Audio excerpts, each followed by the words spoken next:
during one of their balls, this huge event, Jaina kind of brings up, like, what would our kids' names be? Something like that. And it kind of freaks Arthas the F out. And he's like, what? He's like, no, I'm... And just in his head, he's thinking he's just confused about his relationship with Jaina for whatever reason. And he's like, I don't know. Just in his head, he's like, I don't know if... What does this talk about kids? Like, I'm too young. Like, I'm still learning to be a paladin, and Jaina is still trying to be the best mage she could be.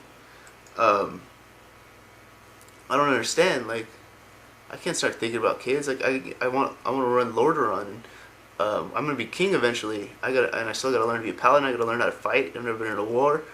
Jaina's got all this mage stuff she's got to do. She lives in Dalaran, and he kind of freaks out. And he's like, I think we're going too fast, and kind of abruptly wants to end it, even though the public already seen them together so much and all this stuff. So it's, I don't know, it's not good, and Jaina doesn't understand. She's like, what? I thought we were great together. And Arthur's like, we were. But, so at this point, they're kind of estranged. Like, they're good friends, and, like, Arthas wants to not be in a relationship, but still loves her. And Jaina just doesn't understand and, like, wants to cry, but sucks it up and is like, oh no, it's cool. But on the inside, she's just, like, broken up. So they kind of split ways for a while. This is going really slow. It may be boring because all the good stuff's coming up, trust me. Now Arthas is old enough, and he thinks he's old enough to go out and do, like, things that a king would do, or things that a head of an army would do. They're kind of wondering about the internment camps and how they're being run. And there's this guy, Blackmore, who enslaved Thrall, who watched my Thrall 101 to learn about him. But he runs all the internment camps. So, just to make sure they're being run well, because King Tyrannus Menethil, Arthas' dad, like, funds all these camps, and it's what they do as a... it's kind of controversial in the land right now, because people are like, why are our tax dollars going to intern these orcs? Why don't we just kill all the orcs? But the humane thing to do is to intern them and, keep them prisoner instead of just killing them all off. So he's wondering how it's being run and wants to make sure it's run well. Just checking up, just like the FDA would check up on any restaurant or whatever. It's the government, looking down, making sure everything's run correctly. So Arthur's like, send me. I can be a good ambassador to the internment camps. I want to meet this Blackmore. I want to see how it's run. And really, he wanted to see the orcs again. And Arthas has no love for him, really, because he met Varian Worm when he was a kid, and his dad was a product of the huge war against the orcs. And so he goes to the main, internment camp, and to learn about this and see how it's all run, and he meets Blackmore, and Blackmore's like, oh, hey, Prince Arthas, it's so great to see you, and blah, blah. And he's like, oh, yeah, I want to see how it's run, I'm interested. How's it going? He's like, oh, it's going well. All the orcs are interned, it's all good. He's just basically groveling, but everyone knows. But if you've watched my other 101, or you've read the book, Lord of the Clans, the Thrall book, you know that he's kind of a sleazy guy, and he eventually wanted to raise Thrall to go against the humans.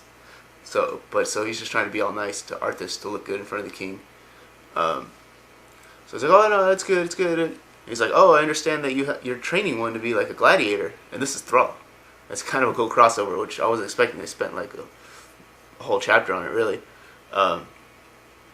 It's Thrall. It's like Thrall. You see him, and they're talking about Thrall. It's like, oh crap, they're talking about Thrall. Like when this is happening, he's like, oh yeah, he's great.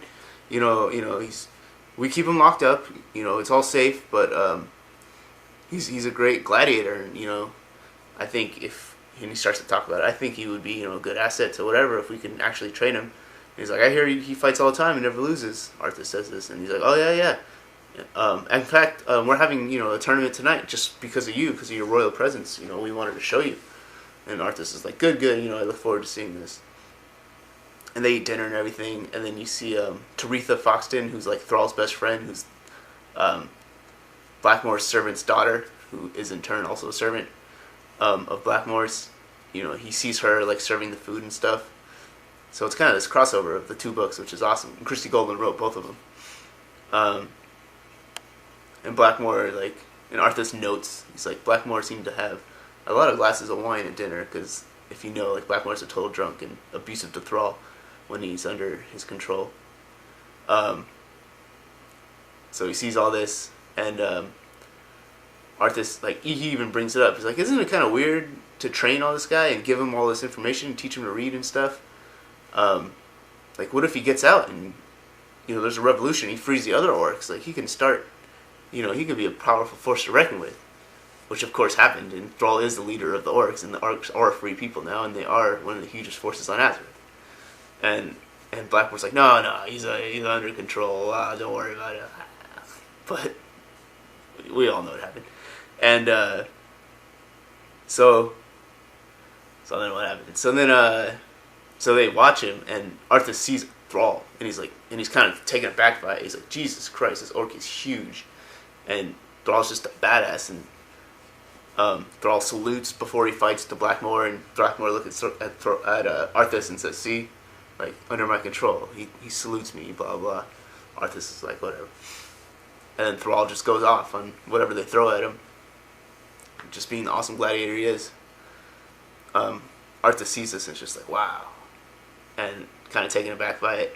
And he stays a couple nights at the place there with Blackmore, the internment camp, the head of the internment camps. I can't remember the name. I'm gonna put in the subtitles. Like, it's just not coming to me right now. I've been trying to think this whole time of the name of his little fort, or the head internment camp.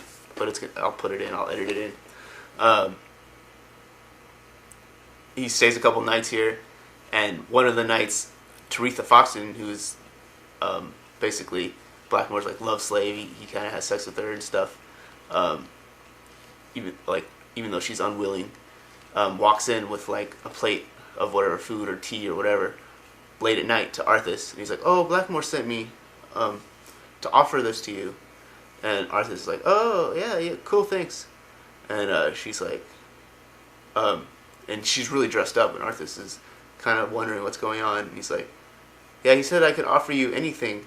And this is sleazy ass Blackmore sent Taretha to go, you know, have sex with Arthas if Arthas wanted sex, because he's the prince. You know, he can have sex if he wants with anybody. So he's like kind of offering his services, which is really her services, which is unwilling from her. She doesn't want to do it. And Arthas is like, "Oh no, I'm good." And he's like, "Well, he'll think it's weird if I show up like right away." And Arthas finally gets it, and he's like, "Oh." And she's like, he's all, "I don't need your services, you know, I respect that and everything," because he's a good person. He doesn't want to take advantage of this. And she's like, "Well, I can't go back because he'll think it's weird." And Arthas is like, "Have the tea that you brought me and sit down for as long as you want." And she's like, "Oh, okay." And that's how nice Arthas is. Like, and she doesn't want to get in trouble, so she stays. And it's just kind of a cool crossover because it shows Blackmore how much of an asshole he is, and it shows how nice Arthas is, and it shows Taretha in her innocence, and it kind of relates to the Thrall's book if you read that, and like what she has to go through and how nice she is to Thrall, and why Thrall and her are best friends. So I don't know, just a cool crossover. So this happens, and this is right before Warcraft 3 and the Plague of the Undeath and all that stuff.